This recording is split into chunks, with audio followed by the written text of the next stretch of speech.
Lockdown के दौरान कैसे मनाएं अक्षय तृतीया का पर्व, क्या करें कि हमें पुण्य की प्राप्ति हो। अगर आप जानना चाहते हैं तो ये हमारा वीडियो जरूर देखिए और हमारे चैनल को सब्सक्राइब करें, लाइक करें, शेयर करें।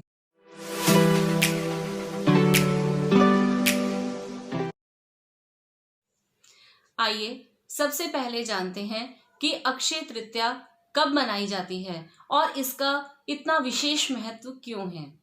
अक्षय तृतीया वैशाख माह की शुक्ल पक्ष की तृतीया तिथि को मनाई जाती है और इस दिन सूर्य, चंद्रमा, मंगल ये तीनों ग्रह अपनी उच्च राशि में गोचर कर रहे हैं और शुक्र और शनि अपनी स्वग्रह राशि में गोचर कर रहे हैं। ये बहुत ही अच्छा कॉम्बिनेशन है कि 5 ग्रहों का बहुत ही शुभ संकेत हमें मिलता है। और इसी के साथ साथ इस दिन रोहिणी नक्षत्र होता है जो कि बहुत ही अच्छा संकेत है। यानी ये दिन इतना शुभ है कि इसे दिवाली से पहले एक बहुत ही अच्छा शुभ दिन माना जाता है।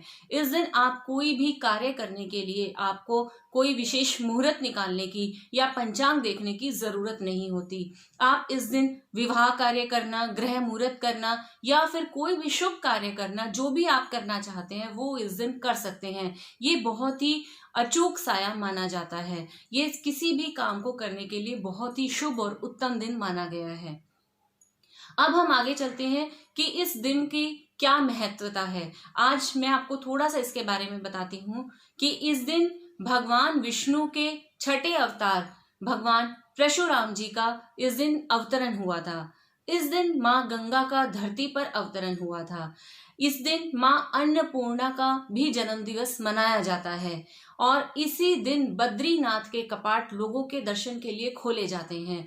इसी दिन वृंदावन में बांके बिहारी जी के चरणों के दर्शन लोगों को करवाए जाते हैं। ये साल में सिर्फ एक ही दिन लोगों को दर्शन मिलते हैं और ये दर्शन इसी दिन करवाए जाते हैं। इसी के साथ साथ जो सतयुग है और त्रेता युग है, इसका प्रारंभ भी इसी दिन के साथ माना जाता है। इसी दिन से वेद व्यास जी ने महाभारत की लिखित रूप पे रचना शुरू की थी और इसी दिन जैन धर्म के प्रथम तीर्थंकर श्री आदिनाथ भगवान जी ने अपना 1 वर्ष के पश्चात इक्षुरस से अपना आहार ग्रहण किया था। तो ये हिंदू धर्म में एक बहुत ही पवित्र दिन माना गया है और ये बहुत ही शुभ दिन है। आप कोई भी मंत्र या कोई भी जाप इस दिन करते हैं तो उसको अवश्य ही सिद्धि की प्राप्ति होती है।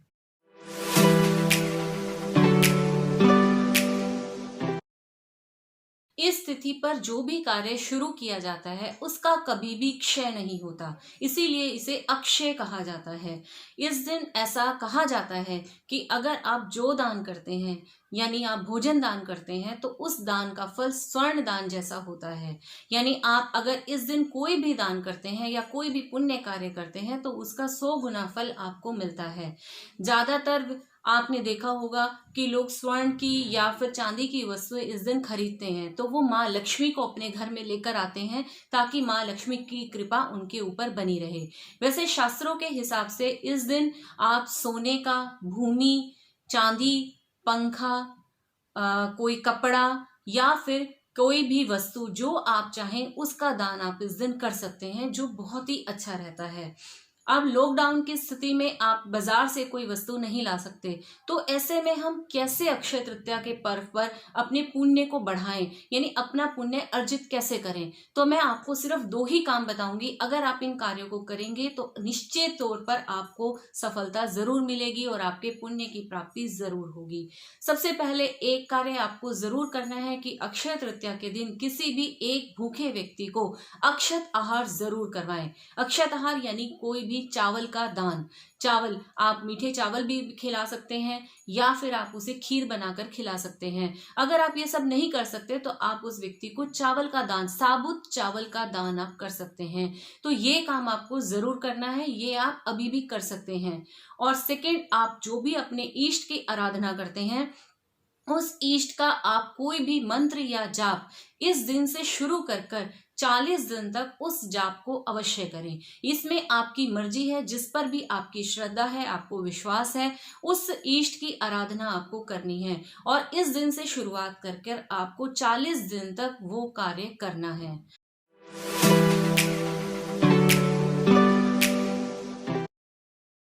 अक्षय तृतीया पर कैसे प्रसन्न करें माँ लक्ष्मी को, अब हम इसके बारे में बात करते हैं।